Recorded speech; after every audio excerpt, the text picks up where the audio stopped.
The Sign of the Four by Sir Arthur Conan Doyle.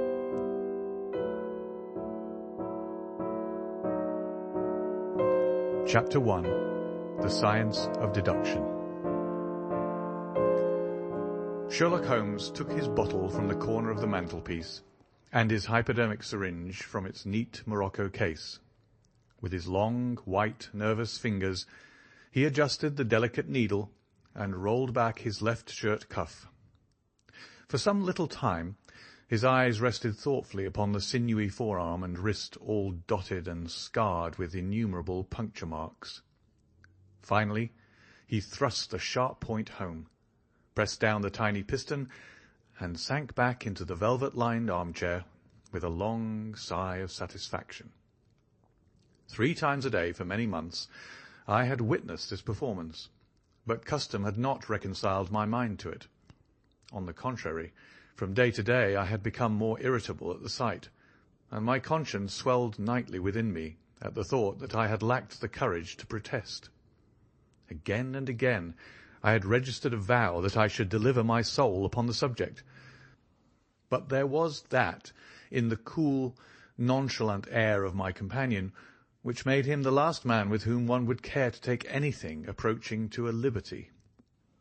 His great powers, his masterly manner, and the experience which I had had of his many extraordinary qualities, all made me diffident and backward in crossing him. Yet upon that afternoon, whether it was the bone which I had taken with my lunch, or the additional exasperation produced by the extreme deliberation of his manner, I suddenly felt that I could hold out no longer. "Which is it today?" I asked. "Morphine or cocaine?"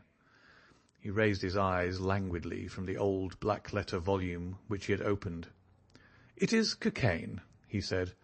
"A 7% solution. Would you care to try it?" "No, indeed," I answered brusquely. "My constitution has not got over the Afghan campaign yet. I cannot afford to throw any extra strain upon it." He smiled at my vehemence. "Perhaps you are right, Watson," he said. "I suppose that its influence is physically a bad one. I find it, however, so transcendently stimulating and clarifying to the mind that its secondary action is a matter of small moment." "But consider," I said earnestly. "Count the cost. Your brain may, as you say, be roused and excited, but it is a pathological and morbid process which involves increased tissue change, and may at last leave a permanent weakness. You know, too, what a black reaction comes upon you. Surely the game is hardly worth the candle. Why should you, for a mere passing pleasure, risk the loss of those great powers with which you have been endowed? Remember that I speak not only as one comrade to another, but as a medical man to one for whose constitution he is to some extent answerable." He did not seem offended. On the contrary, he put his fingertips together and leaned his elbows on the arms of his chair, like one who has a relish for conversation. "My mind," he says, "rebels at stagnation. Give me the problems, give me work, give me the most abstruse cryptogram or the most intricate analysis, and I am in my own proper atmosphere. I can dispense then with artificial stimulants, but I abhor the dull routine of existence. I crave for mental exaltation. That is why I have chosen my own particular profession, or rather created it, for I am the only one in the world." "The only unofficial detective?" I said, raising my eyebrows. "The only unofficial consulting detective," he answered. "I am the last and highest court of appeal in detection. When Gregson or Lestrade or Athelney Jones are out of their depths, which, by the way, is their normal state, the matter is laid before me. I examine the data, as an expert, and pronounce a specialist's opinion. I claim no credit in such cases. My name figures in no newspaper. The work itself, the pleasure of finding a field for my peculiar powers, is my highest reward. But you have yourself had some experience of my methods of work in the Jefferson Hope case." "Yes, indeed," said I cordially. I was never so struck by anything in my life. I even embodied it in a small brochure with the somewhat fantastic title of A Study in Scarlet. He shook his head sadly. I glanced over it, said he. Honestly, I cannot congratulate you upon it. Detection is, or ought to be, an exact science, and should be treated in the same cold and unemotional manner. You have attempted to tinge it with romanticism, which produces much the same effect as if you worked a love story or an elopement into the fifth proposition of Euclid. But the romance was there, I remonstrated. I could not tamper with the facts. Some facts should be suppressed, or at least a just sense of proportion should be observed in treating them. The only point in the case which deserved mention was the curious analytical reasoning from effects to causes by which I succeeded in unravelling it. I was annoyed at his criticism of a work which had been especially designed to please him. I confess, too, that I was irritated by the egotism which seemed to demand that every line of my pamphlet should be devoted to his own special doings. More than once during the years that I had lived with him in Baker Street, I had observed that a small vanity underlay my companion's quiet and didactic manner. I make no remark, however, but sat nursing my wounded leg. I had a Giselle bullet through it some time before, and though it did not prevent me from walking, it ached wearily at every change of the weather. My practice has extended recently to the Continent, said Holmes after a while, filling up his old briar-root pipe. I was consulted last week by François Le Villard, who, as you probably know, has come rather to the front lately in the French detective service. He has all the Celtic power of quick intuition, but he is deficient in the wide range of exact knowledge which is essential to the higher developments of his art. The case was concerned with a will, and possessed some features of interest. I was able to refer him to two parallel cases, the one at Riga in 1857, and the other at St. Louis in 1871, which have suggested to him the true solution. Here is the letter which I had this morning acknowledging my assistance. He tossed over, as he spoke, a crumpled sheet of foreign notepaper. I glanced my eyes down it, catching a profusion of notes of admiration, with stray magnifique, coup de maître, and tour de force, all testifying to the ardent admiration of the Frenchman. "He speaks as a pupil to his master," said I. "Oh, he rates my assistance too highly," said Sherlock Holmes lightly. "He has considerable gifts himself. He possesses two of the three qualities necessary for the ideal detective. He has the power of observation and that of deduction. He is only wanting in knowledge, and that may come in time. He is now translating my small works into French." "Your works?" "Oh, didn't you know?" he cried, laughing. "Ha! Yes, I have been guilty of several monographs. They are all upon technical subjects. Here, for example, is one upon the distinction between the ashes of the various tobaccos. In it I enumerate 140 forms of cigar, cigarette, and pipe tobacco, with coloured plates illustrating the difference in the ash.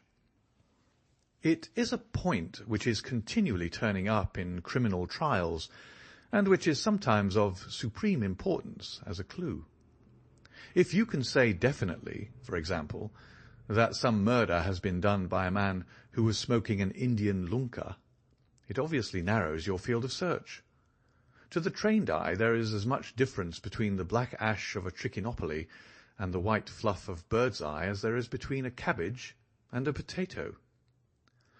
"You have an extraordinary genius for minutiae," I remarked. "I appreciate their importance. Here is my monograph upon the tracing of footsteps, with some remarks upon the uses of plaster of Paris as a preserver of impresses. Here, too, is a curious little work upon the influence of a trade upon the form of the hand, with lithotypes of the hands of slaters, sailors, cork-cutters, compositors, weavers, and diamond polishers.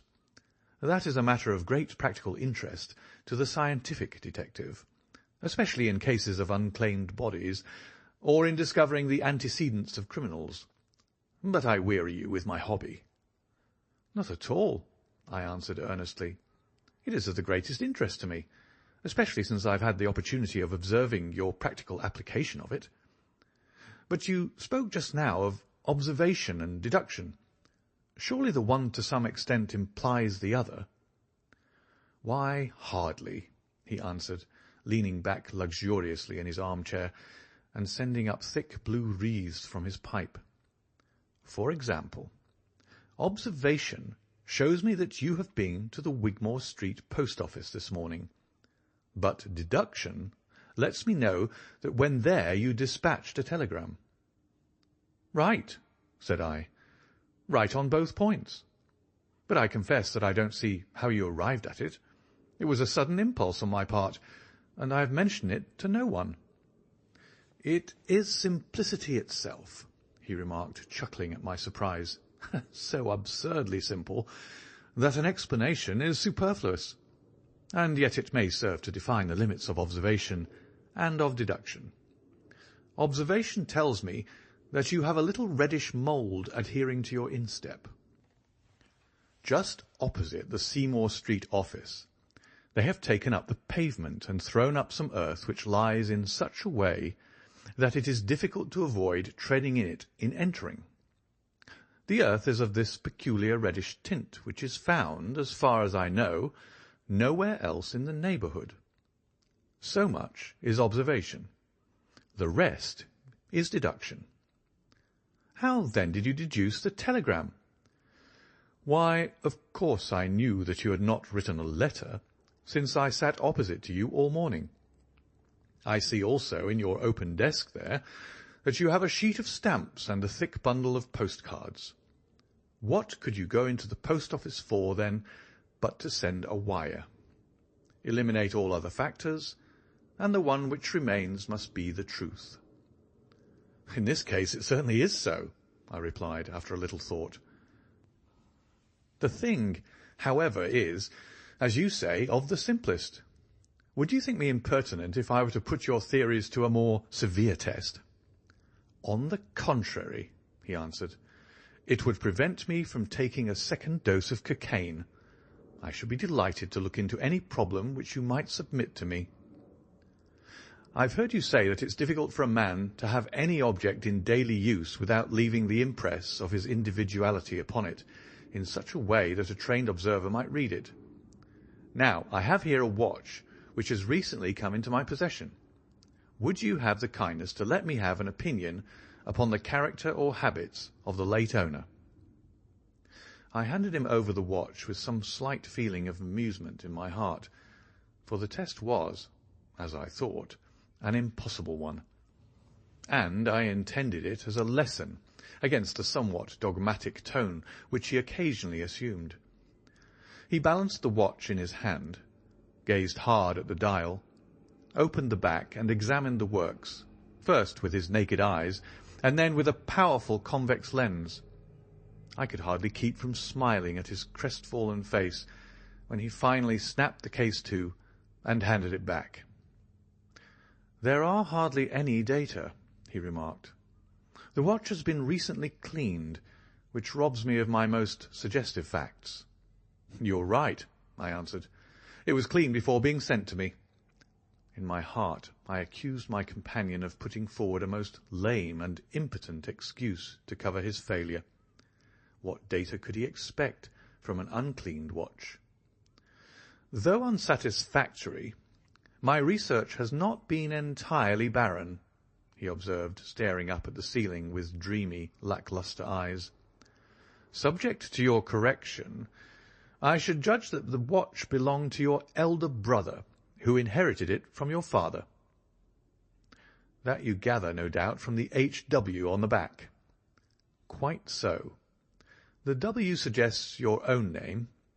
The date of the watch is nearly 50 years back, and the initials are as old as the watch. So it was made for the last generation. Jewellery usually descends to the eldest son, and he is most likely to have the same name as the father. Your father has, if I remember right, been dead many years.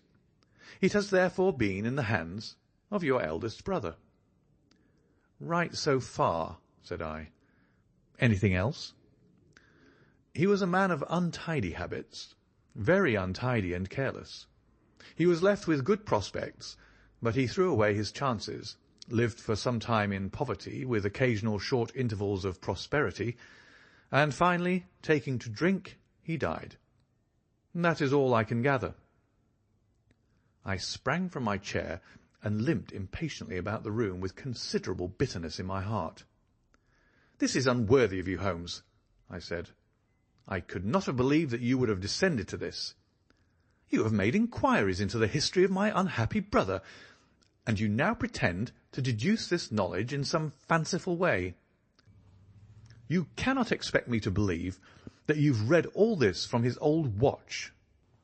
It is unkind, and, to speak plainly, has a touch of charlatanism in it." "My dear doctor," said he kindly, "pray accept my apologies. Viewing the matter as an abstract problem, I had forgotten how personal and painful a thing it might be to you. I assure you, however, that I never even knew that you had a brother until you handed me the watch." "Then how in the name of all that is wonderful did you get these facts? They're absolutely correct in every particular." "Ah, that is good luck. I could only say what was the balance of probability. I did not at all expect to be so accurate." "But it was not mere guesswork." No, I never guess. It is a shocking habit, destructive to the logical faculty. What seems strange to you is only so because you do not follow my train of thought, or observe the small facts upon which large inferences may depend. For example, I began by stating that your brother was careless. When you observe the lower part of that watch-case, you notice that it is not only dinted in 2 places, but it is cut and marked all over from the habit of keeping other hard objects, such as keys or coins, in the same pocket. Surely it is no great feat to assume that a man who treats a 50-guinea watch so cavalierly must be a careless man. Neither is it a very far-fetched inference that a man who inherits one article of such value is pretty well provided for in other respects." I nodded to show that I followed his reasoning. "It is very customary for pawnbrokers in England, when they take a watch, to scratch the number of the ticket with a pinpoint upon the inside of the case. It is more handy than a label, as there is no risk of the number being lost or transposed. There are no less than 4 such numbers visible to my lens on the inside of this case. Inference, that your brother was often at low water. Secondary inference, that he had occasional bursts of prosperity, or he could not have redeemed the pledge. Finally, I ask you to look at the inner plate, which contains the keyhole. Look at the thousands of scratches all round the hole, marks where the key has slipped. What sober man's key could have scored those grooves? But you will never see a drunkard's watch without them. He winds it at night, and he leaves these traces of his unsteady hand. Where is the mystery in all this?" "It is as clear as daylight," I answered. "I regret the injustice which I did you. I should have had more faith in your marvellous faculty. May I ask whether you have any professional inquiry on foot at present?" "None. Hence the cocaine. I cannot live without brain work. What else is there to live for? Stand at the window here. Was ever such a dreary, dismal, unprofitable world? See how the yellow fog swirls down the street and drifts across the dun-coloured houses. What could be more hopelessly prosaic and material?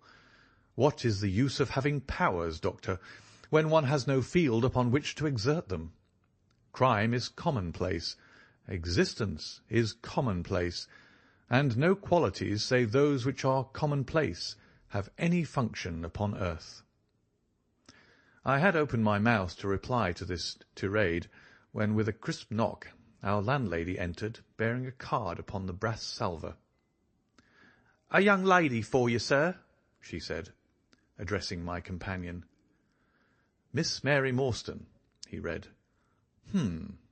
I have no recollection of the name. Ask the young lady to step up, Mrs. Hudson. Don't go, Doctor. I should prefer that you remain. Chapter 2. The Statement of the Case. Miss Morstan entered the room with a firm step and an outward composure of manner. She was a blonde young lady, small, dainty, well-gloved and dressed in the most perfect taste. There was, however, a plainness and simplicity about her costume which bore with it a suggestion of limited means. The dress was a sombre greyish beige, untrimmed and unbraided, and she wore a small turban of the same dull hue, relieved only by a suspicion of white feather in the side. Her face had neither regularity of feature nor beauty of complexion, but her expression was sweet and amiable, and her large blue eyes were singularly spiritual and sympathetic. In an experience of women which extends over many nations and 3 separate continents, I have never looked upon a face which gave a clearer promise of a refined and sensitive nature. I could not but observe that as she took the seat which Sherlock Holmes placed for her, her lip trembled, her hand quivered, and she showed every sign of intense inward agitation. "I have come to you, Mr. Holmes," she said, "because you once enabled my employer, Mrs. Cecil Forrester, to unravel a little domestic complication. She was much impressed by your kindness and skill." "Mrs. Cecil Forrester," he repeated thoughtfully. "I believe that I was of some slight service to her. The case, however, as I remember it, was a very simple one." "She did not think so, but at least you cannot say the same of mine. I can hardly imagine anything more strange, more utterly inexplicable, than the situation in which I find myself." Holmes rubbed his hands, and his eyes glistened. He leaned forward in his chair with an expression of extraordinary concentration upon his clear-cut, hawk-like features. "State your case," said he in brisk business tones. I felt that my position was an embarrassing one. "You will, I am sure, excuse me," I said, rising from my chair. To my surprise, the young lady held up her gloved hand to detain me. "If your friend," she said, "would be good enough to stop, he might be of inestimable service to me." I relapsed into my chair. "Briefly," she continued, "the facts are these. My father was an officer in an Indian regiment who sent me home when I was quite a child. My mother was dead, and I had no relative in England. I was placed, however, in a comfortable boarding establishment at Edinburgh, and there I remained until I was 17 years of age. In the year 1878, my father, who was senior captain of his regiment, obtained 12 months' leave and came home. He telegraphed to me from London that he had arrived all safe, and directed me to come down at once, giving the Langham Hotel as his address. His message, as I remember, was full of kindness and love. On reaching London, I drove to the Langham, and was informed that Captain Morstan was staying there, but that he had gone out the night before and had not yet returned. I waited all day without news of him. That night, on the advice of the manager of the hotel, I communicated with the police, and next morning we advertised in all the papers. Our inquiries led to no result, and from that day to this, no word has ever been heard of my unfortunate father. He came home with his heart full of hope, to find some peace, some comfort, and instead—" She put her hand to her throat, and a choking sob cut short the sentence. "The date?" asked Holmes, opening his notebook.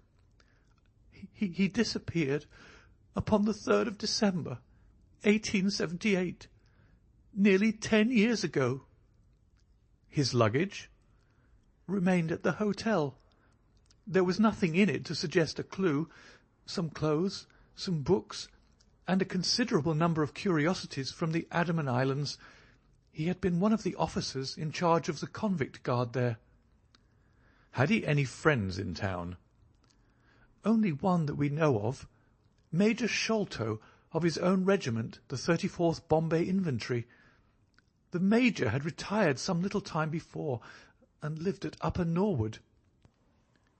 We communicated with him, of course, but he did not even know that his brother officer was in England. "A singular case," remarked Holmes.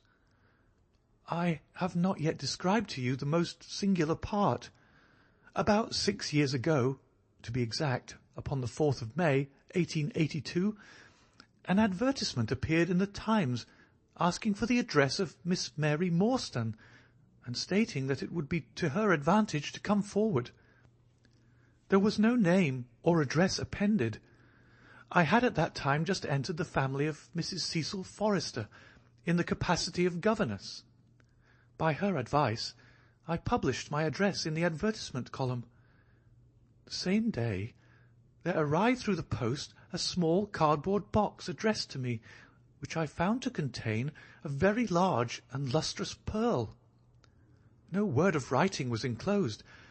Since then, every year, upon the same date, there has always appeared a similar box, containing a similar pearl, without any clue as to the sender. They have been pronounced by an expert to be of a rare variety and of considerable value. You can see for yourselves that they are very handsome." She opened a flat box as she spoke, and showed me 6 of the finest pearls that I had ever seen. "Your statement is most interesting," said Sherlock Holmes. "Has anything else occurred to you?" "Yes, and no later than today. That is why I have come to you. This morning I received this letter, which you will perhaps read for yourself." "Thank you," said Holmes. "The envelope too, please. Postmark London, S.W. Date July 7th. Man's thumb mark on corner. Probably postman. Best quality paper. Envelopes at 6pence a packet. Particular man in his stationery. No address. Be at the 3rd pillar from the left, outside the Lyceum Theatre tonight at 7 o'clock. If you are distrustful, bring 2 friends. You are a wronged woman, and you shall have justice.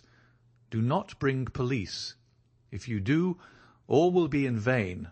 Your unknown friend." "Well, really, this is a very pretty little mystery. What do you intend to do, Miss Morstan?" "That is exactly what I want to ask you." "Then we shall most certainly go. You and I, and yes, why, Dr. Watson is the very man. Your correspondent says 2 friends. He and I have worked together before." "But would he come?" she asked with something appealing in her voice and expression. "I should be proud and happy," said I fervently, "if I can be of any service." "You are both very kind," she answered.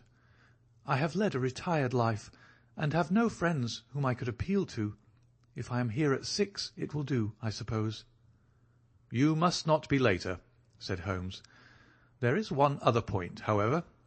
Is this handwriting the same as that upon the pearl box addresses?" "I have them here," she answered, producing 6 pieces of paper. "You are certainly a model client. You have the correct intuition. Let us see now." He spread out the papers upon the table, and gave little darting glances from one to the other. "They are disguised hands, except the letter," he said presently, "but there can be no question as to the authorship. See how the irrepressible Greek E will break out, and see the twirl of the final S. They are undoubtedly by the same person. I should not like to suggest false hopes, Miss Morstan, but is there any resemblance between this hand and that of your father?" "Nothing could be more unlike." "I expected to hear you say so. We shall look out for you, then, at 6. Pray allow me to keep the papers. I may look into the matter before then. It is only 3:30. Au revoir, then." "Au revoir," said our visitor, and with a bright, kindly glance from one to the other of us, she replaced her pearl box in her bosom and hurried away. Standing at the window, I watched her walking briskly down the street, until the grey turban and white feather were but a speck in the sombre crowd. "What a very attractive woman!" I exclaimed, turning to my companion. He had lit his pipe again, and was leaning back with drooping eyelids. "Is she?" he said languidly. "I did not observe." "You really are an automaton, a calculating machine," I cried. "There's something positively inhuman in you at times." He smiled gently. "It is of the first importance," he said, "not to allow your judgment to be biased by personal qualities. A client is to me a mere unit, a factor in a problem. The emotional qualities are antagonistic to clear reasoning. I assure you that the most winning woman I ever knew was hanged for poisoning 3 little children for their insurance money, and the most repellent man of my acquaintance is a philanthropist who has spent nearly $250,000 upon the London poor. In this case, however, I never make exceptions. An exception disproves the rule. Have you ever had occasion to study character in handwriting? What do you make of this fellow's scribble?" "It is legible and regular," I answered. "A man of business habits and some force of character." Holmes shook his head. "Look at his long letters," he said. "They hardly rise above the common herd. That D might be an A, and that L an E. Men of character always differentiate their long letters, however illegibly they may write. There is vacillation in his Ks, and self-esteem in his capitals. I am going out now. I have some few references to make. Let me recommend this book, one of the most remarkable ever penned. It is Winwood Reade's Martyrdom of Man. I shall be back in an hour." I sat in the window with the volume in my hand, but my thoughts were far from the daring speculations of the writer.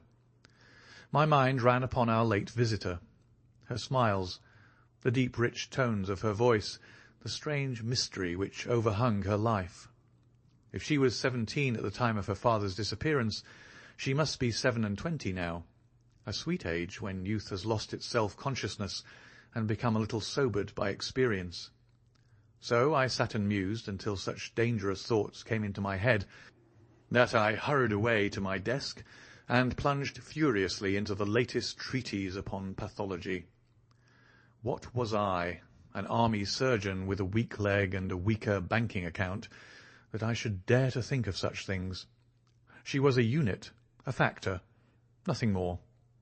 If my future were black, it was better, surely, to face it like a man than to attempt to brighten it by mere will-o'-the-wisps of the imagination. Chapter 3. In Quest of a Solution. It was 5:30 before Holmes returned. He was bright, eager, and in excellent spirits, a mood which in his case alternated with fits of the blackest depression. "There is no great mystery in this matter," he said, taking the cup of tea which I had poured out for him. "The facts appear to admit of only one explanation." "What, you've solved it already?" "Well, that would be too much to say. I have discovered a suggestive fact, that is all. It is, however, very suggestive. The details are still to be added. I have just found, on consulting the back files of the Times, that Major Sholto, of Upper Norwood, late of the 34th Bombay Infantry, died upon the 28th of April, 1882. I may be very obtuse, Holmes, but I fail to see what this suggests." "No? You surprise me. Look at it in this way, then. Captain Morstan disappears. The only person in London whom he could have visited is Major Sholto. Major Sholto denies having heard that he was in London. 4 years later, Sholto dies. Within a week of his death, Captain Morstan's daughter receives a valuable present, which is repeated from year to year, and now culminates in a letter which describes her as a wronged woman. What wrong can it refer to except this deprivation of her father? And why should the presents begin immediately after Sholto's death, unless it is that Sholto's heir knows something of the mystery and desires to make compensation? Have you any alternative theory which will meet the facts?" "But what a strange compensation! And how strangely made! Why, too, should he write a letter now, rather than 6 years ago? Again, the letter speaks of giving her justice. What justice can she have? It is too much to suppose that her father is still alive. There is no other injustice in her case that you know of. There are difficulties. There are certainly difficulties, said Sherlock Holmes pensively. But our expedition of tonight will solve them all. Ah, here is a four-wheeler, and Miss Morstan is inside. Are you all ready? Then we had better go down, for it is a little past the hour. I picked up my hat and my heaviest stick, but I observed that Holmes took his revolver from his drawer and slipped it into his pocket. It was clear that he thought that our night's work might be a serious one. Miss Morstan was muffled in a dark cloak, and her sensitive face was composed but pale. She must have been more than woman if she did not feel some uneasiness at the strange enterprise upon which we were embarking, yet her self-control was perfect, and she readily answered the few additional questions which Sherlock Holmes put to her. "Major Sholto was a very particular friend of Papa's," she said. "His letters were full of allusions to the Major. He and Papa were in command of the troops at the Andaman Islands, so they were thrown a great deal together. By the way, a curious paper was found in Papa's desk which no one could understand. I don't suppose that it is of the slightest importance, but I thought you might care to see it, so I brought it with me. It is here." Holmes unfolded the paper carefully and smoothed it out upon his knee. He then very methodically examined it all over with his double lens. "It is paper of native Indian manufacture," he remarked. "It has at some time been pinned to a board. The diagram upon it appears to be a plan of part of a large building with numerous halls, corridors, and passages. At one point is a small cross done in red ink, and above it is a 337 from left, in faded pencil writing. In the left-hand corner is a curious hieroglyphic like 4 crosses in a line with their arms touching. Beside it is written in very rough and coarse characters the sign of the 4, Jonathan Small, Mahomet Singh, Abdullah Khan, Dost Akbar. No, I confess that I do not see how this bears upon the matter, yet it is evidently a document of importance. It has been kept carefully in a pocket-book, for the one side is as clean as the other." "It was in this pocket-book that we found it." "Preserve it carefully, then, Miss Morstan, for it may prove to be of use to us. I begin to suspect that this matter may turn out to be much deeper and more subtle than I at first supposed. I must reconsider my ideas." He leaned back in the cab, and I could see by his drawn brow and his vacant eye that he was thinking intently. Miss Morstan and I chatted in an undertone about our present expedition and its possible outcome, but our companion maintained his impenetrable reserve until the end of our journey. It was a September evening, and not yet 7 o'clock, but the day had been a dreary one, and a dense, drizzly fog lay low upon the great city. Mud-coloured clouds drooped sadly over the muddy streets. Down the Strand the lamps were but misty splotches of diffused light, which threw a feeble circular glimmer upon the slimy pavement. The yellow glare from the shop windows streamed out into the steamy, vaporous air, and threw a murky, shifting radiance across the crowded thoroughfare. There was, to my mind, something eerie and ghost-like in the endless procession of faces which flitted across these narrow bars of light. Sad faces, and glad, haggard and merry, like all humankind, they flitted from the gloom into the light, and so back into the gloom once more. I am not subject to impressions, but the dull, heavy evening, with the strange business upon which we were engaged, combined to make me nervous and depressed. I could see from Miss Morstan's manner that she was suffering from the same feeling. Holmes alone could rise superior to petty influences. He held his open note-book upon his knee, and from time to time he jotted down figures and memoranda in the light of his pocket lantern.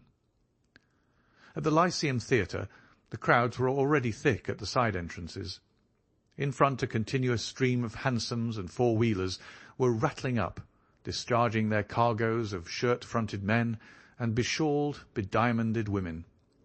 We had hardly reached the third pillar, which was our rendezvous, before a small, dark, brisk man in the dress of a coachman accosted us. "Are you the parties who come with the Miss Morstan?" he asked. "I am Miss Morstan, and these two gentlemen are my friends," said she. He bent a pair of wonderfully penetrating and questioning eyes upon us. "You will excuse me, miss," he said with a certain dogged manner, "but I was to ask you to give me your word that neither of your companions is a police officer." "I give you my word on that," she answered. He gave a shrill whistle, on which a street Arab led across a four-wheeler and opened the door. The man who had addressed us mounted to the box, while we took our places inside. We had hardly done so before the driver whipped up his horse, and we plunged away at a furious pace through the foggy streets. The situation was a curious one. We were driving to an unknown place on an unknown errand, yet our invitation was either a complete hoax, which was an inconceivable hypothesis, or else we had good reason to think that important issues might hang upon our journey. Miss Morstan's demeanour was as resolute and collected as ever. I endeavoured to cheer and amuse her by reminiscences of my adventures in Afghanistan. But to tell the truth, I was myself so excited at our situation and so curious as to our destination that my stories were slightly involved. To this day she declares that I told her one moving anecdote as to how a musket looked into my tent at the dead of night, and how I fired a double-barrelled tiger cub at it. At first I had some idea as to the direction in which we were driving, but soon, what with our pace, the fog, and my own limited knowledge of London, I lost my bearings and knew nothing, save that we seemed to be going a very long way.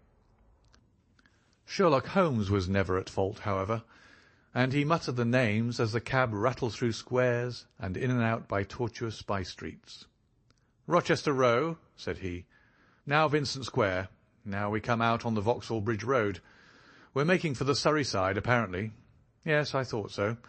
Now we're on the bridge. You can catch glimpses of the river."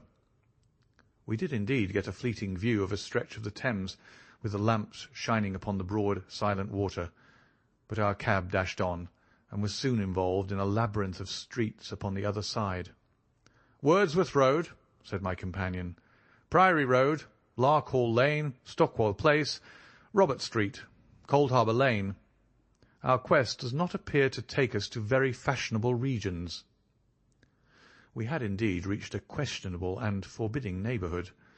Long lines of dull brick houses were only relieved by the coarse glare and tawdry brilliancy of public houses at the corner. Then came rows of two-storied villas, each with a fronting of miniature garden, and then again interminable lines of new staring brick buildings, the monster tentacles which the giant city was throwing out into the country. At last the cab drew up at the third house in a new terrace. None of the other houses were inhabited, and that at which we stopped was as dark as its neighbours, save for a single glimmer in the kitchen window. On our knocking, however, the door was instantly thrown open by a Hindu servant, clad in a yellow turban, white, loose-fitting clothes, and a yellow sash. There was something strangely incongruous in this oriental figure, framed in the commonplace doorway of a third-rate suburban dwelling-house. "The Sahib awaits you," said he, and even as he spoke there came a high, piping voice from some inner room. "Show them in to me, Kitmuga," it cried. "Show them straight into me." Chapter 4. The Story of the Bald-Headed Man.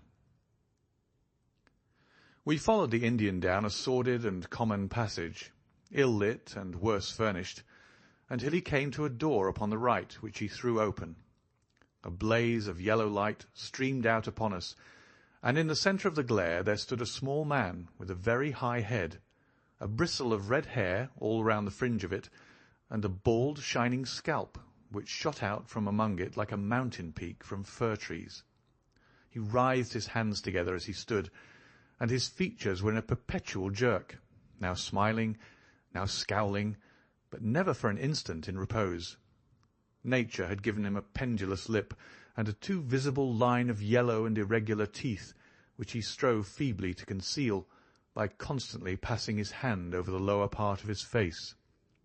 In spite of his obtrusive baldness, he gave the impression of youth. In point of fact, he had just turned his 30th year. "Your servant, Miss Morstan," he kept repeating in a thin, high voice. "Your servant, gentlemen. Pray step into my little sanctum. A small place, miss, but furnished to my own liking.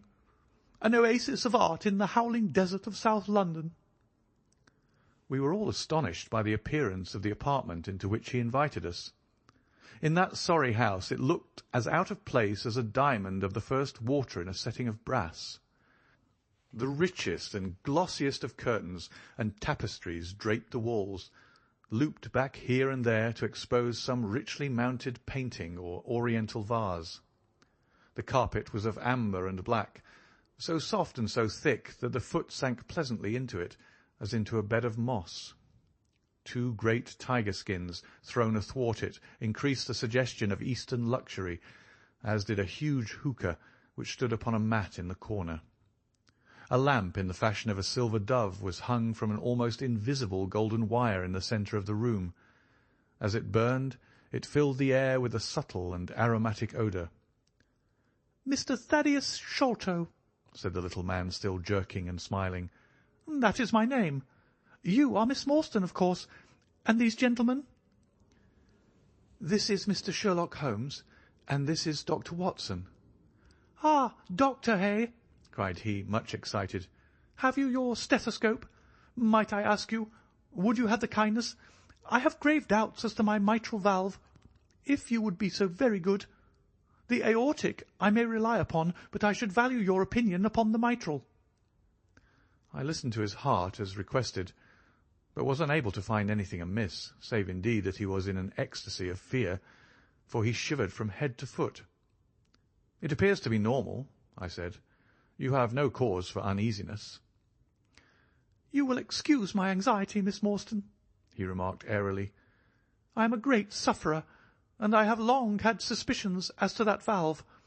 I am delighted to hear that they are unwarranted. Had your father, Miss Morstan, refrained from throwing a strain upon his heart, he might have been alive now." I could have struck the man across the face, so hot was I at this callous and off-hand reference to so delicate a matter. Miss Morstan sat down, and her face grew white to the lips. "I knew in my heart that he was dead," said she. "I can give you every information," said he, "and what is more, I can do you justice, and I will too, whatever Brother Bartholomew may say. I am so glad to have your friends here, not only as an escort to you, but also as witnesses to what I am about to do and say. The 3 of us can show a bold front to Brother Bartholomew, but let us have no outsiders, no police or officials. We can settle everything satisfactorily among ourselves, without any interference. Nothing would annoy Brother Bartholomew more than any publicity." He sat down upon a low settee, and blinked at us inquiringly with his weak, watery blue eyes. "For my part," said Holmes, "whatever you may choose to say will go no further." I nodded to show my agreement. "That is well, said he. "May I offer you a glass of Chianti, Miss Morstan, or of Tokay?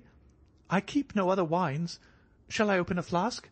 No? Well, then I trust that you have no objection to tobacco smoke, to the mild balsamic odour of the Eastern tobacco. I am a little nervous, and I find my hookah an invaluable sedative."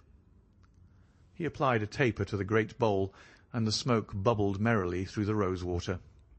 We sat all 3 in a semicircle with our heads advanced and our chins upon our hands, while the strange, jerky little fellow, with his high, shining head, puffed uneasily in the centre. "When I first determined to make this communication to you," said he, "I might have given you my address, but I feared that you might disregard my request and bring unpleasant people with you. I took the liberty, therefore, of making an appointment in such a way that my man Williams might be able to see you first. I have complete confidence in his discretion, and he had orders, if he were dissatisfied, to proceed no further in the matter. You will excuse these precautions, but I am a man of somewhat retiring, and I might even say refined tastes, and there is nothing more unaesthetic than a policeman. I have a natural shrinking from all forms of rough materialism. I seldom come in contact with the rough crowd. I live, as you see, with some little atmosphere of elegance around me. I may call myself a patron of the arts. It is my weakness. The landscape is a genuine Corot, and though a connoisseur might perhaps throw a doubt upon that Salvator Rosa, there cannot be the least question about the Bouguereau. I am partial to the modern French school. "You will excuse me, Mr. Sholto," said Miss Morstan, "but I am here at your request to learn something which you desire to tell me. It is very late, and I should desire the interview to be as short as possible." "At the best it must take some time," he answered, "for we shall certainly have to go to Norwood and see Brother Bartholomew. We shall all go and try if we can get the better of Brother Bartholomew. He is very angry with me for taking the course which has seemed right to me. I had quite high words with him last night. You cannot imagine what a terrible fellow he is when he's angry." "If we're to go to Norwood, it would perhaps be as well to start at once," I ventured to remark. He laughed until his ears were quite red. "That would hardly do," he cried. "I don't know what he would say if I brought you in that sudden way. No, I must prepare you by showing you how we all stand to each other. In the first place, I must tell you that there are several points in the story of which I am myself ignorant. I can only lay the facts before you as far as I know them myself. My father was, as you may have guessed, Major John Sholto, once of the Indian Army. He retired some 11 years ago and came to live at Pondicherry Lodge in Upper Norwood. He had prospered in India and brought back with him a considerable sum of money, a large collection of valuable curiosities, and a staff of native servants. With these advantages he bought himself a house, and lived in great luxury. My twin brother Bartholomew and I were the only children. I very well remember the sensation which was caused by the disappearance of Captain Morstan. We read the details in the papers, and, knowing that he had been a friend of our father's, we discussed the case freely in his presence. He used to join in our speculations as to what could have happened. Never for an instant did we suspect that he had the whole secret hidden in his own breast. That of all men, he alone knew the fate of Arthur Morstan. We did know, however, that some mystery, some positive danger, overhung our father. He was very fearful of going out alone, and he always employed 2 prize-fighters to act as porters at Pondicherry Lodge. Williams, who drove you tonight, was one of them. He was once lightweight champion of England. Our father would never tell us what it was he feared, but he had a most marked aversion to men with wooden legs. On one occasion he actually fired his revolver at a wooden-legged man, who proved to be a harmless tradesman canvassing for orders. We had to pay a large sum to hush the matter up. My brother and I used to think this is a mere whim of my father's, but events have since led us to change our opinion. Early in 1882, my father received a letter from India, which was a great shock to him. He nearly fainted at the breakfast table when he opened it, and from that day he sickened to his death. What was in the letter we could never discover, but I could see as he held it that it was short and written in a scrawling hand. He had suffered for years from an enlarged spleen, but he now became rapidly worse, and towards the end of April we were informed that he was beyond all hope, and that he wished to make a last communication to us. When we entered his room, he was propped up with pillows and breathing heavily. He besought us to lock the door, and to come upon either side of the bed. Then, grasping our hands, he made a remarkable statement to us. In a voice which was broken as much by emotion as by pain, I shall try and give it to you in his own very words. "I have only one thing," he said, "which weighs upon my mind at this supreme moment. It is my treatment of poor Morstan's orphan.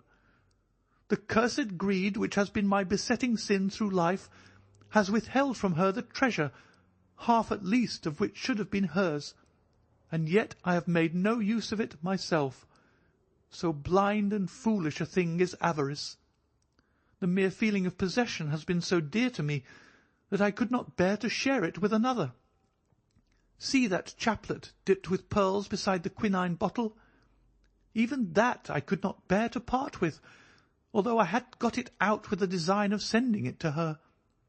You, my sons, will give her a fair share of the Agra treasure, but send her nothing, not even the chaplet, until I am gone. After all, men have been as bad as this, and have recovered. I will tell you how Morstan died," he continued. "He had suffered for years from a weak heart, but he concealed it from everyone. I alone knew it. When in India, he and I, through a remarkable chain of circumstances, came into possession of a considerable treasure. I brought it over to England, and on the night of Morstan's arrival, he came straight over here to claim his share.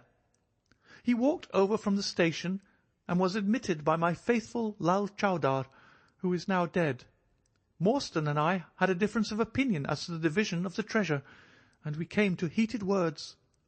Morstan had sprung out of his chair in a paroxysm of anger when he suddenly pressed his hand to his side, his face turned a dusky hue, and he fell backwards, cutting his head against the corner of the treasure chest. When I stooped over him, I found to my horror that he was dead. For a long time I sat half distracted, wondering what I should do. My first impulse was, of course, to call for assistance, but I could not but recognize that there was every chance that I would be accused of his murder. His death at the moment of a quarrel, and the gash in his head, would be black against me. Again, an official inquiry could not be made without bringing out some facts about the treasure, which I was particularly anxious to keep secret. He had told me that no soul upon earth knew where he had gone. There seemed to be no necessity why any soul ever should know. I was still pondering over the matter, when, looking up, I saw my servant, Lal Chowdar, in the doorway. He stole in and bolted the door behind him. "Do not fear, Sahib," he said. "No one need know that you have killed him. Let us hide him away, and who is the wiser?" "I did not kill him," said I. Lal Chowdar shook his head and smiled. "I heard it all, Sahib," said he. "I heard you quarrel, and I heard the blow. But my lips are sealed. All are asleep in the house. Let us put him away together." That was enough to decide me. If my own servant could not believe my innocence, how could I hope to make it good before 12 foolish tradesmen in a jury box? Lal Chowdar and I disposed of the body that night, and within a few days the London papers were full of mysterious disappearance of Captain Morstan. You will see from what I say that I can hardly be blamed in the matter. My fault lies in the fact that we concealed not only the body, but also the treasure, and that I have clung to Morstan's share as well as to my own. I wish you, therefore, to make restitution. Put your ears down to my mouth. The treasure is hidden in—" At this instant a horrible change came over his expression. His eyes stared wildly, his jaw dropped, and he yelled in a voice which I can never forget, "Keep him out! For Christ's sake, keep him out!" We both stared round at the window behind us, upon which his gaze was fixed. A face was looking in at us out of the darkness. We could see the whitening of the nose where it was pressed against the glass. It was a bearded, hairy face, with wild, cruel eyes, and an expression of concentrated malevolence. My brother and I rushed towards the window, but the man was gone. When we returned to my father, his head had dropped and his pulse had ceased to beat. We searched the garden that night, but found no sign of the intruder, save that just under the window a single footmark was visible in the flower-bed. But for that one trace, we might have thought that our imaginations had conjured up that wild, fierce face. We soon, however, had another and a more striking proof that there were secret agencies at work all round us.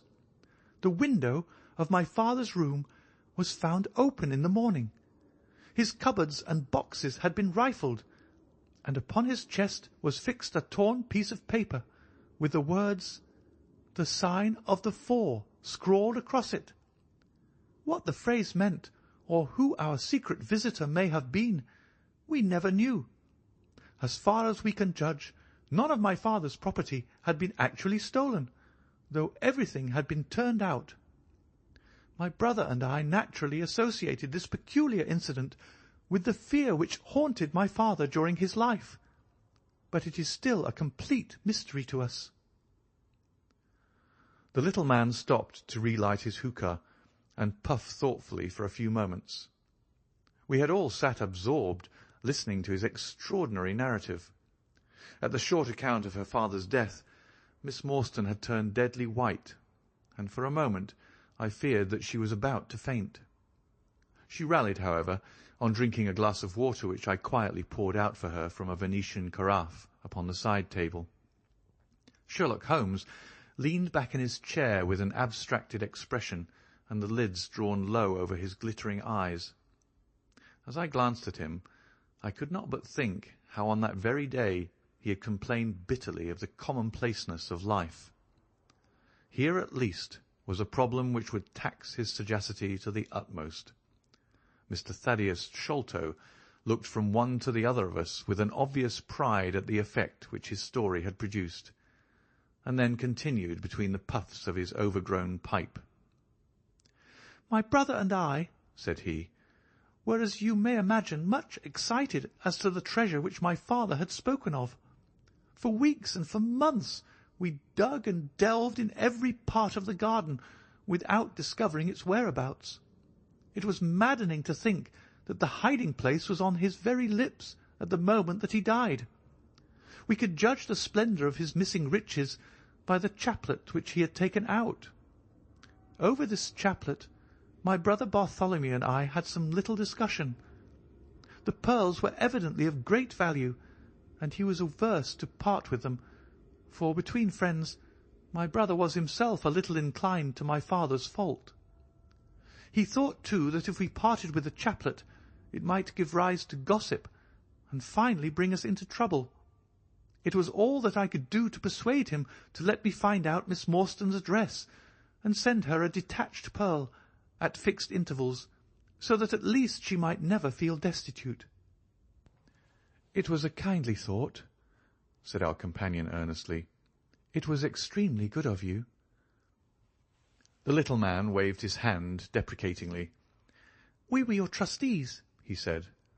"That was the view which I took of it, though brother Bartholomew could not altogether see it in that light.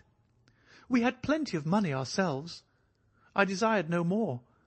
Besides, it would have been such bad taste to have treated a young lady in so scurvy a fashion.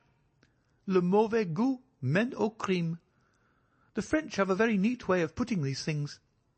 Our difference of opinion on this subject went so far that I thought it best to set up rooms for myself. So I left Pondicherry Lodge, taking the old Kitmougat and Williams with me. Yesterday, however, I learn that an event of extreme importance has occurred. The treasure has been discovered. I instantly communicated with Miss Morstan, and it only remains for us to drive out to Norwood and demand our share. I explained my views last night to brother Bartholomew, so we shall be expected, if not welcome, visitors." Mr. Thaddeus Sholto ceased, and sat twitching on his luxurious settee. We all remained silent, with our thoughts upon the new development which the mysterious business had taken. Holmes was the first to spring to his feet. "You have done well, sir, from first to last," said he. "It is possible that we may be able to make you some small return by throwing some light upon that which is still dark to you. But, as Miss Morstan remarked just now, it is late, and we had best put the matter through without delay." Our new acquaintance very deliberately coiled up the tube of his hookah, and produced from behind a curtain a very long, befrogged topcoat, with astrakhan collar and cuffs. This he buttoned tightly up in spite of the extreme closeness of the night, and finished his attire by putting on a rabbit-skin cap with hanging lappets which covered the ears, so that no part of him was visible save his mobile and peaky face. "My health is somewhat fragile," he remarked, as he led the way down the passage. "I am compelled to be a valetudinarian." Our cab was awaiting us outside, and our programme was evidently prearranged, for the driver started off at once at a rapid pace. Thaddeus Sholto talked incessantly, in a voice which rose high above the rattle of the wheels. "Bartholomew is a clever fellow," said he. "How do you think he found out where the treasure was? He had come to the conclusion that it was somewhere indoors.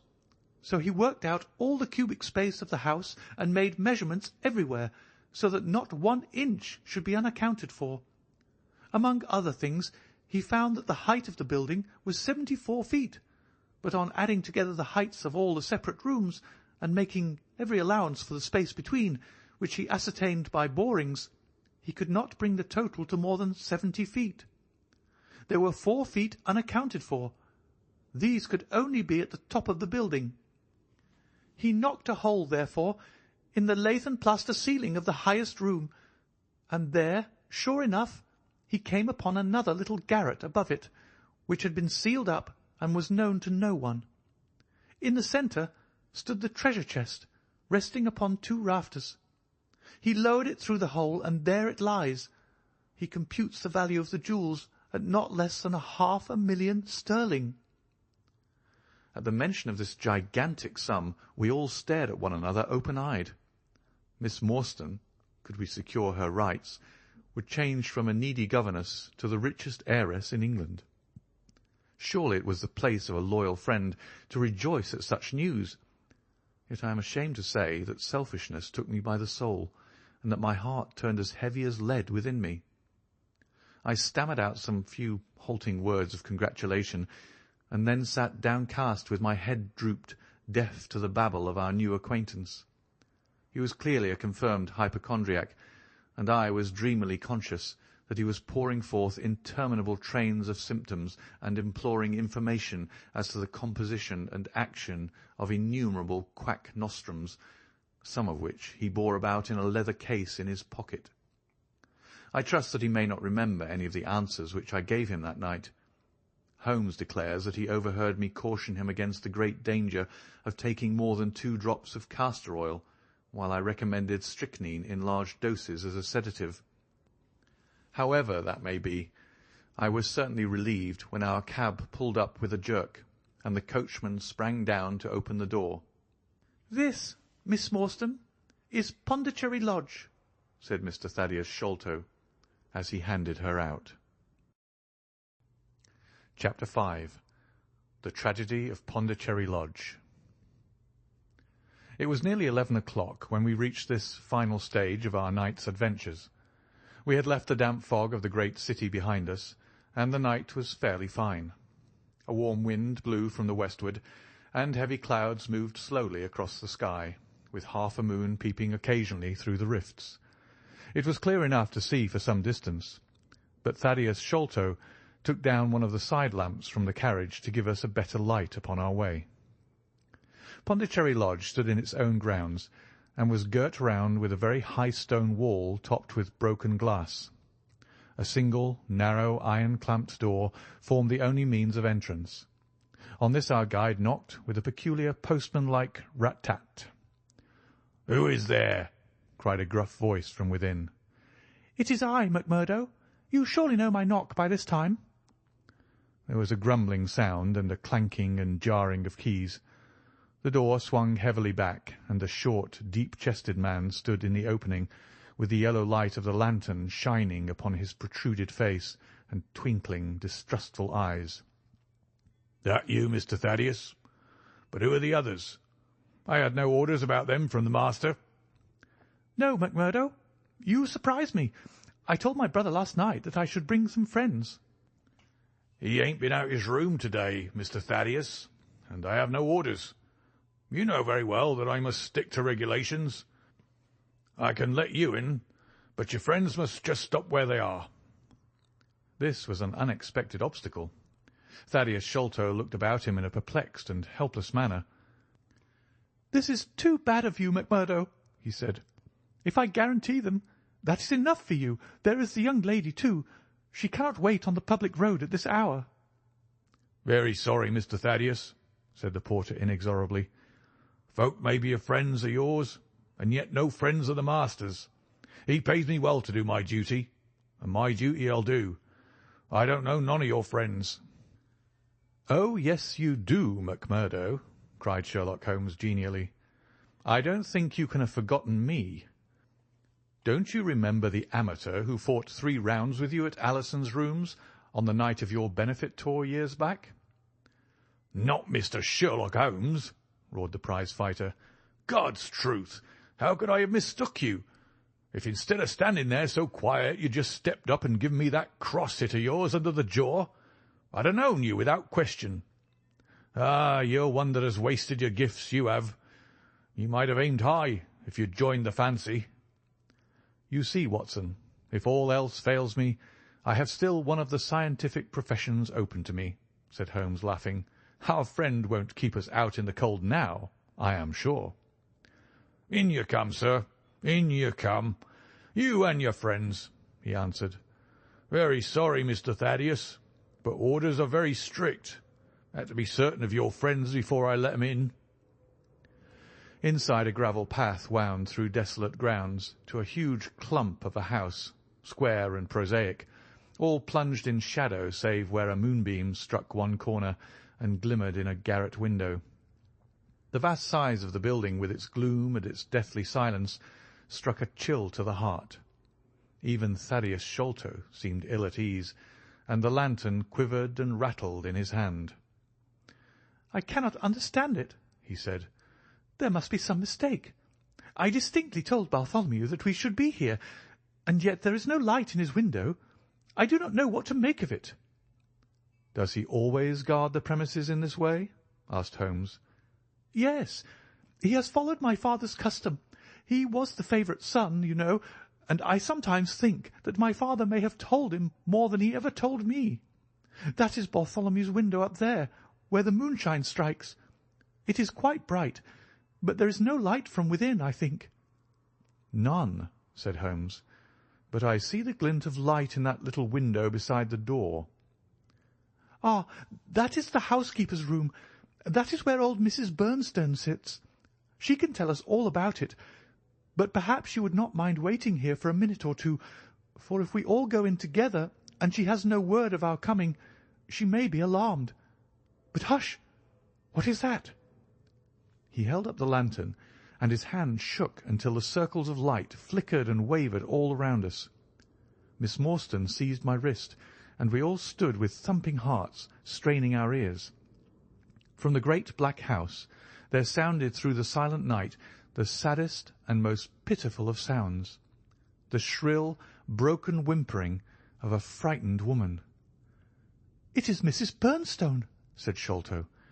"She is the only woman in the house. Wait here. I shall be back in a moment." He hurried for the door and knocked in his peculiar way. We could see a tall old woman admit him and sway with pleasure at the very sight of him. "Oh, Mr. Thaddeus, sir, I'm so glad you've come. I am so glad you've come, Mr. Thaddeus, sir." We heard her reiterated rejoicings until the door was closed, and her voice died away into a muffled monotone. Our guide had left us the lantern. Holmes swung it slowly round and peered keenly at the house, and at the great rubbish heaps which cumbered the grounds. Miss Morstan and I stood together, and her hand was in mine. A wondrous subtle thing is love, for here we were, two who had never seen each other before that day, between whom no word or even look of affection had ever passed. and yet now, in an hour of trouble, our hands instinctively sought for each other. I have marvelled at it since, but at the time it seemed the most natural thing that I should go out to her so, and, as she has often told me, there was in her also the instinct to turn to me for comfort and protection. So we stood hand in hand like two children, and there was peace in our hearts for all the dark things that surrounded us. "What a strange place," she said, looking round. "It looks as though all the moles in England have been let loose in it. I've seen something of the sort on the side of a hill near Ballarat, where the prospectors have been at work." "And from the same cause," said Holmes. "These are the traces of the treasure-seekers. You must remember that they were 6 years looking for it. No wonder that the grounds look like a gravel pit." At that moment the door of the house burst open, and Thaddeus Sholto came running out with his hands thrown forward and terror in his eyes. "There is something amiss with Bartholomew," he cried. "I am frightened. My nerves cannot stand it." He was indeed half blubbering with fear, and his twitching, feeble face, peeping out from the great Astrakhan collar, had the helpless, appealing expression of a terrified child. "Come into the house," said Holmes in his crisp, firm way. "Yes, do," pleaded Thaddeus Sholto. "I really do not feel equal to giving directions." We all followed him into the housekeeper's room, which stood upon the left-hand side of the passage. The old woman was pacing up and down with a scared look and restless, picking fingers, but the sight of Miss Morstan appeared to have a soothing effect upon her. "God bless your sweet, calm face," she cried with an hysterical sob. "It does me good to see you. Oh, but I have been sorely tried this day." Our companion patted her thin, work-worn hand, and murmured some few words of kindly, womanly comfort, which brought the colour back into the other's bloodless cheeks. "Master has locked himself in, and will not answer me," she explained. "All day I've waited to hear from him, for he often likes to be alone, but an hour ago I feared that something was amiss, so I went up and peeped through the keyhole. You must go up, Mr. Thaddeus. You must go up and look for yourself. I've seen Mr. Bartholomew Sholto in joy and in sorrow for 10 long years, but I never saw him with such a face on him as that." Sherlock Holmes took the lamp and led the way, for Thaddeus Sholto's teeth were chattering in his head. So shaken was he that I had to pass my hand under his arm as we went up the stairs, for his knees were trembling under him.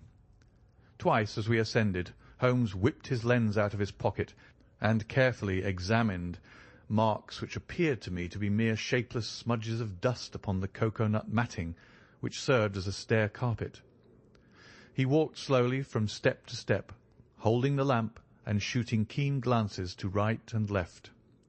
Miss Morstan had remained behind with the frightened housekeeper. The third flight of stairs ended in a straight passage of some length, with a great picture in Indian tapestry upon the right of it, and 3 doors upon the left. Holmes advanced along it in the same slow and methodical way, while we kept close at his heels, with our long black shadows streaming backwards down the corridor. The third door was that which we were seeking. Holmes knocked without receiving any answer, and then tried to turn the handle and force it open. It was locked on the inside, however, and by a broad and powerful bolt, as we could see when we set our lamp up against it. The key being turned, however, the hole was not entirely closed. Sherlock Holmes bent down to it and instantly rose again with a sharp intaking of the breath. "There is something devilish in this, Watson," said he, more moved than I had ever before seen him. "What do you make of it?" I stooped to the hole and recoiled in horror. Moonlight was streaming into the room, and it was bright with a vague and shifty radiance. Looking straight at me, and suspended as it were in the air, for all beneath was in shadow, there hung a face, the very face of our companion Thaddeus. There was the same high shining head, the same circular bristle of red hair, the same bloodless countenance. The features were set, however, in a horrible smile, a fixed and unnatural grin, which in that still and moonlit room was more jarring to the nerves than any scowl or contortion. So like was the face to that of our little friend that I looked round at him to make sure that he was indeed with us. Then I recalled to mind that he had mentioned to us that his brother and he were twins. "This is terrible," I said to Holmes. "What is to be done?" "The door must come down," he answered, and springing against it, he put all his weight upon the lock. It creaked and groaned, but did not yield. Together we flung ourselves upon it once more, and this time it gave way with a sudden snap, and we found ourselves within Bartholomew Sholto's chamber. It appeared to have been fitted up as a chemical laboratory. A double line of glass-stoppered bottles was drawn up upon the wall opposite the door, and the table was littered over with Bunsen burners, test tubes, and retorts. In the corners stood carboys of acid in wicker baskets. One of these appeared to leak or to have been broken, for a stream of dark-coloured liquid had trickled out from it, and the air was heavy with a peculiarly pungent tar-like odour. A set of steps stood at one side of the room, in the midst of a litter of lath and plaster, and above them there was an opening in the ceiling large enough for a man to pass through. At the foot of the steps a long coil of rope was thrown carelessly together. By the table, in a wooden armchair, the master of the house was seated all in a heap, with his head sunk upon his left shoulder, and that ghastly, inscrutable smile upon his face. He was stiff and cold, and had clearly been dead many hours.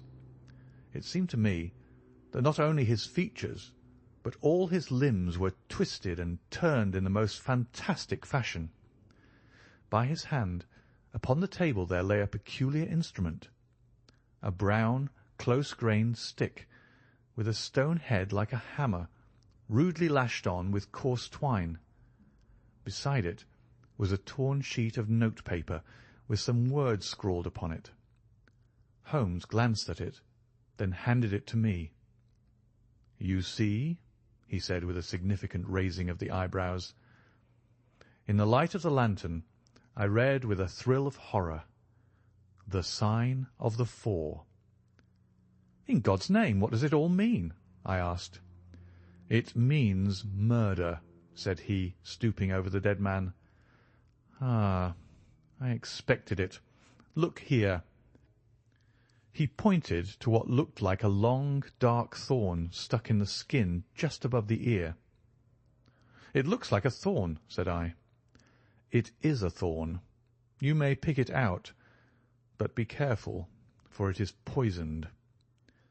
I took it up between my finger and thumb. It came away from the skin so readily that hardly any mark was left behind. One tiny speck of blood showed where the puncture had been. "This is all an insoluble mystery to me," said I. "It grows darker instead of clearer." "On the contrary," he answered, "it clears every instant. I only require a few missing links to have an entirely connected case." We had almost forgotten our companion's presence since we entered the chamber. He was still standing in the doorway, the very picture of terror, wringing his hands and moaning to himself. Suddenly, however, he broke out into a sharp, querulous cry. "The treasure is gone," he said. "They have robbed him of the treasure. There is the hole through which we lowered it. I helped him to do it. I was the last person who saw him. I left him here last night, and I heard him lock the door as I came downstairs." "What time was that?" "It was 10 o'clock, and now he is dead, and the police will be called in, and I shall be suspected of having had a hand in it. Oh, yes, I am sure I shall. But you don't think so, gentlemen? Surely you don't think it was I? Is it likely that I would have brought you here if it were I? Oh, dear, I know that I shall go mad." He jerked his arms and stamped his feet in a kind of convulsive frenzy. "You have no reason for fear, Mr. Sholto," said Holmes, kindly putting his hand upon his shoulder. "Take my advice and drive down to the station to report this matter to the police. Offer to assist them in every way. We shall wait here until your return." The little man obeyed in a half-stupefied fashion, and we heard him stumbling down the stairs in the dark. Chapter 6. Sherlock Holmes gives a demonstration. "Now, Watson," said Holmes, rubbing his hands, "we have half an hour to ourselves. Let us make good use of it. My case is, as I have told you, almost complete. But we must not err on the side of over-confidence. Simple as the case seems now, there may be something deeper underlying it." "Simple!" I ejaculated. "Surely," said he, with something of the air of a clinical professor expounding to his class. "Just sit in the corner there, that your footprints may not complicate matters. Now to work. In the first place, how did these folk come, and how did they go? The door has not been opened since last night. How of the window?" He carried the lamp across to it, muttering his observations aloud the while, but addressing them to himself rather than to me. "Window is snibbed on the inner side. Framework is solid. No hinges at the side. Let us open it. No water pipe near. Roof quite out of reach. Yet a man has mounted by the window. It rained a little last night. Here is the print of a foot in the mould upon the sill, and here is a circular muddy mark, and here again upon the floor, and here again by the table. See here, Watson, this is really a very pretty demonstration." I looked at the round, well-defined, muddy discs. "This is not a footmark," said I. "It is something much more valuable to us. It is the impression of a wooden stump. You see here on the sill is the boot mark, a heavy boot with the broad metal heel, and beside it is the mark of the timber toe." "It is the wooden-legged man." "Quite so.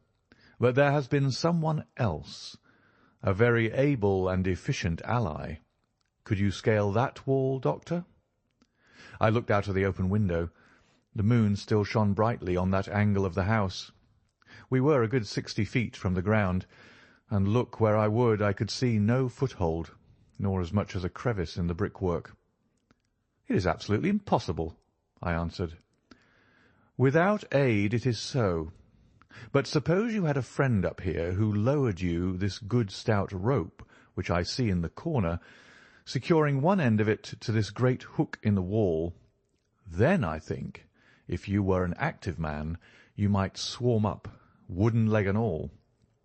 You would depart, of course, in the same fashion, and your ally would draw up the rope, untie it from the hook, shut the window, snib it on the inside, and get away in the way that he originally came. As a minor point, it may be noted," he continued, fingering the rope, "that our wooden-legged friend, though a fair climber, was not a professional sailor. His hands were far from horny. My lens discloses more than one blood mark, especially towards the end of the rope, from which I gather that he slipped down with such velocity that he took the skin off his hand." "This is all very well," said I, "but the thing becomes more unintelligible than ever. How about this mysterious ally? How came he into the room?" "Yes, the ally," repeated Holmes pensively. "There are features of interest about this ally. He lifts the case from the regions of the commonplace. I fancy that this ally breaks fresh ground in the annals of crime in this country, though parallel cases suggest themselves from India, and, if my memory serves me, from Senegambia." "How came he, then?" I reiterated. "The door's locked, the window is inaccessible. Was it through the chimney?" "The grate is much too small," he answered. "I had already considered that possibility." "How then?" I persisted. "You will not apply my precept," he said, shaking his head. "How often have I said to you that when you have eliminated the impossible, whatever remains, however improbable, must be the truth. We know that he did not come through the door, the window, or the chimney. We also know that he could not have been concealed in the room, as there is no concealment possible. Whence, then, did he come?" "He came through the hole in the roof," I cried. "Of course he did. He must have done so. If you will have the kindness to hold the lamp for me, we shall now extend our researches to the room above, the secret room in which the treasure was found." He mounted the steps, and seizing a rafter with each hand, he swung himself up into the garret. Then, lying on his face, he reached down for the lamp and held it while I followed him. The chamber in which we found ourselves was about 10 feet one way and 6 the other. The floor was formed by the rafters, with thin lath and plaster between, so that in walking one had to step from beam to beam. The roof ran up to an apex, and was evidently the inner shell of the true roof of the house. There was no furniture of any sort, and the accumulated dust of years lay thick upon the floor. "Here you are, you see," said Sherlock Holmes, putting his hand against the sloping wall. "This is a trapdoor which leads out onto the roof. I can press it back, and here is the roof itself, sloping at a gentle angle. This, then, is the way by which number 1 entered.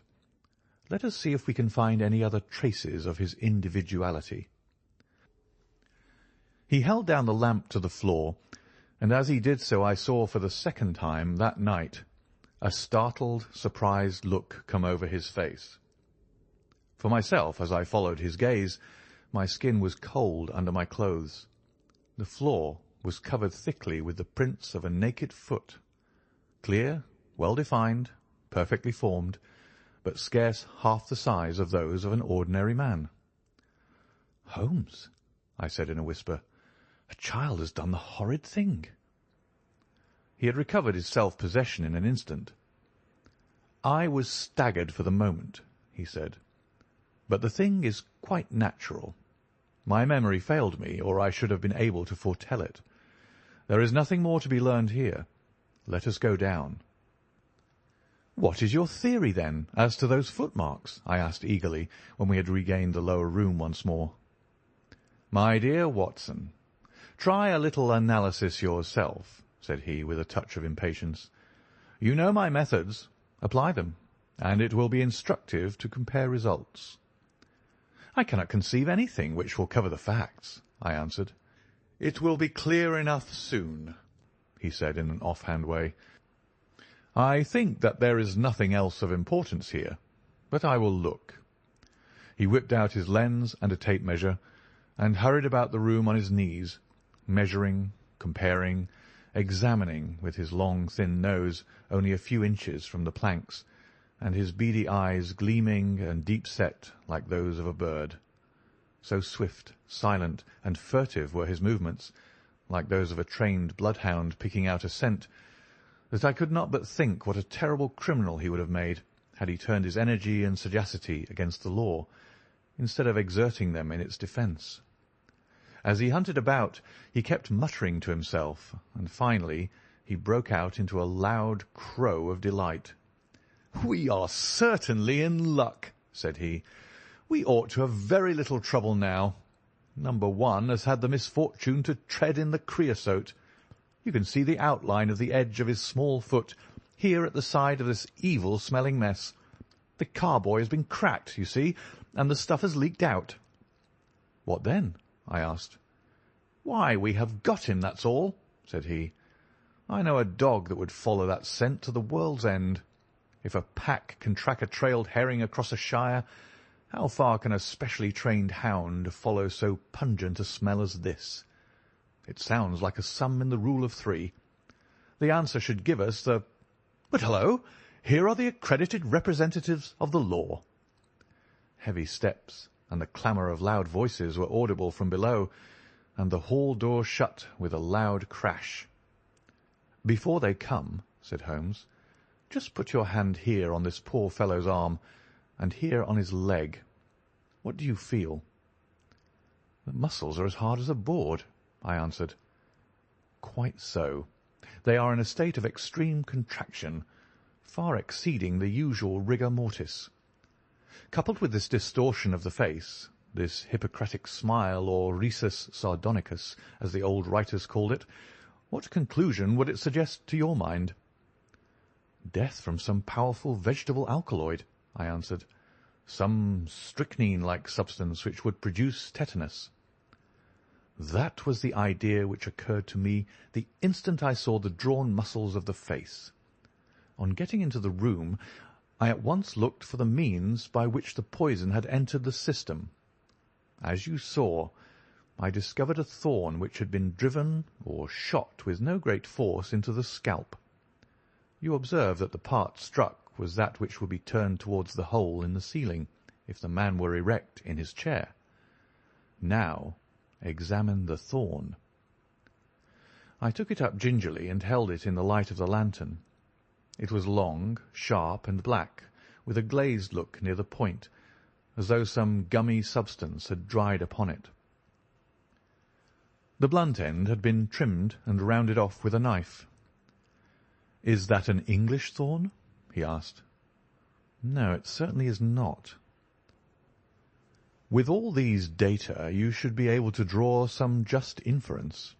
But here are the regulars, so the auxiliary forces may beat a retreat. As he spoke, the steps which had been coming nearer sounded loudly on the passage, and a very stout, portly man in a grey suit strode heavily into the room. He was red-faced, burly, and plethoric, with a pair of very small, twinkling eyes which looked keenly out from between swollen and puffy pouches.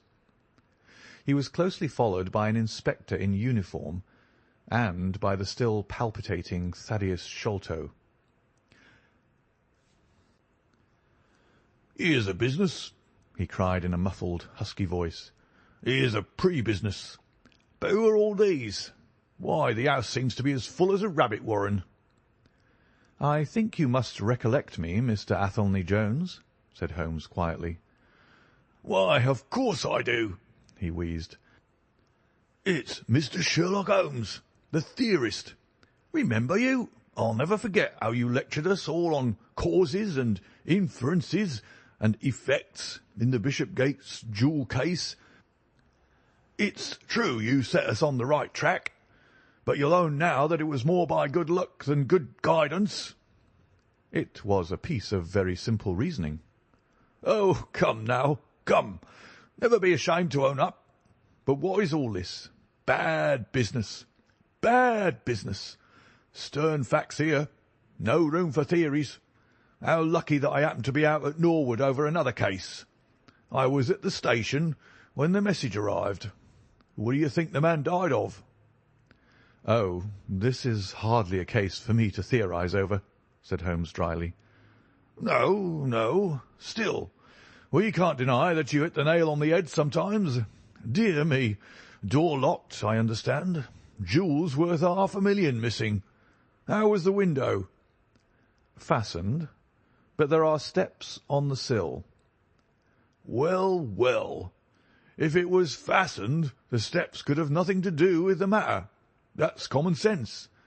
Man might have died in a fit, but then the jewels are missing. Ha! I have a theory. These flashes come upon me at times. Just step outside, Sergeant, and you, Mr. Sholto, your friend can remain. What do you think of this, Holmes? Sholto was, on his own confession, with his brother last night. The brother died in a fit, on which Sholto walked off with the treasure. How's that?" On which the dead man very considerately got up and locked the door on the inside.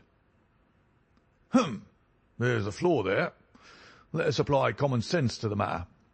This Thaddeus Sholto was with his brother. There was a quarrel.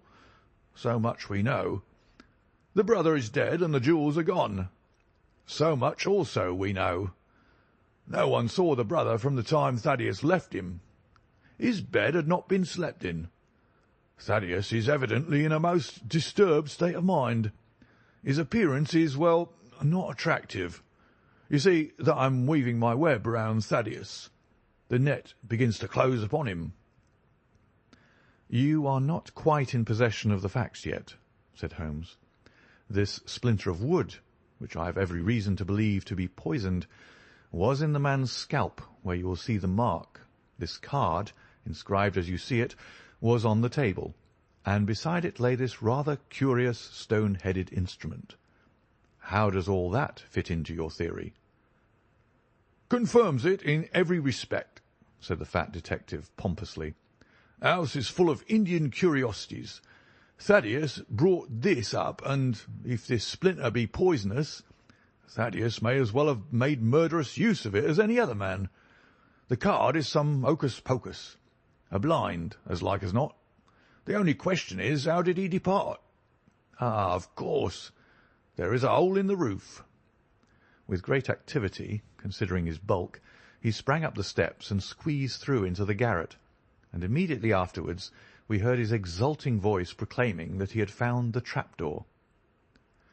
"He can find something," remarked Holmes, shrugging his shoulders. "He has occasional glimmerings of reason.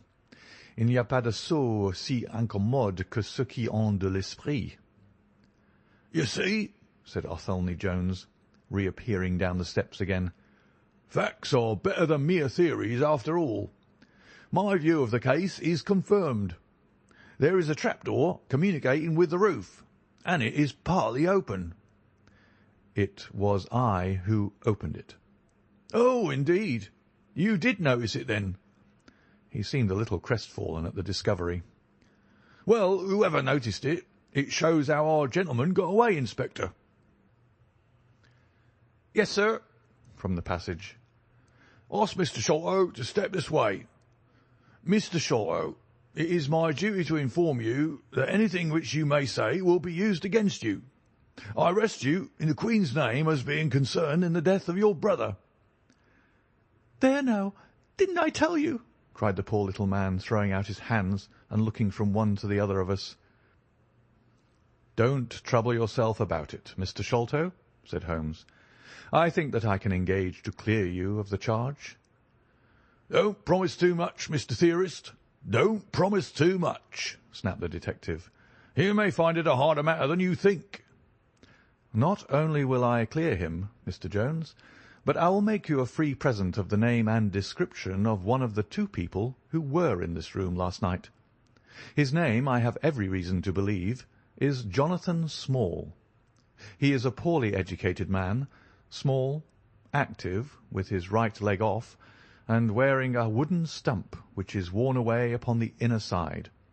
His left boot has a coarse, square-toed sole, with an iron band around the heel. He is a middle-aged man, much sunburned, and has been a convict. These few indications may be of some assistance to you, coupled with the fact that there is a good deal of skin missing from the palm of his hand. The other man—" "Ah, the other man?" asked Athelney Jones in a sneering voice, but impressed none the less, as I could easily see, by the precision of the other's manner. "Is a rather curious person," said Sherlock Holmes, turning upon his heel. "I hope before very long to be able to introduce you to the pair of them. A word with you, Watson." He led me out to the head of the stair. "This unexpected occurrence," he said, "has caused us rather to lose sight of the original purpose of our journey." "I've just been thinking so," I answered. "It is not right that Miss Morstan should remain in this stricken house." "No, you must escort her home. She lives with Mrs. Cecil Forrester in Lower Camberwell, so it is not very far. I will wait for you here if you will drive out again, or perhaps you are too tired." "By no means. I don't think I could rest until I know more of this fantastic business. I've seen something of the rough side of life, but I give you my word that this quick succession of strange surprises to-night has shaken my nerve completely. I should like, however, to see the matter through with you, now that I have got so far." "Your presence will be of great service to me," he answered. "We shall work the case out independently, and leave this fellow Jones to exult over any mare's nest which he may choose to construct. When you have dropped Miss Morstan, I wish you to go on to No. 3 Pinchin Lane, down near the water's edge at Lambeth. The third house on the right-hand side is a bird stuffer's. Sherman is the name. You will see a weasel holding a young rabbit in the window. Knock old Sherman up and tell him, with my compliments, that I want Toby at once. You will bring Toby back in the cab with you." "A dog, I suppose?" "Yes. A queer mongrel with a most amazing power of scent. I would rather have Toby's help than that of the whole detective force of London." "I shall bring him then," said I. "It is 1 now. I ought to be back before 3, if I can get a fresh horse." "And I," said Holmes, "shall see what I can learn from Mrs. Bernstone, and from the Indian servant, who Mr. Thaddeus tells me sleeps in the next garret. Then I shall study the great Jones's methods, and listen to his not too delicate sarcasms. Wir sind gewohnt, dass die Menschen verhunnen, was sie nicht verstehen. Goethe is always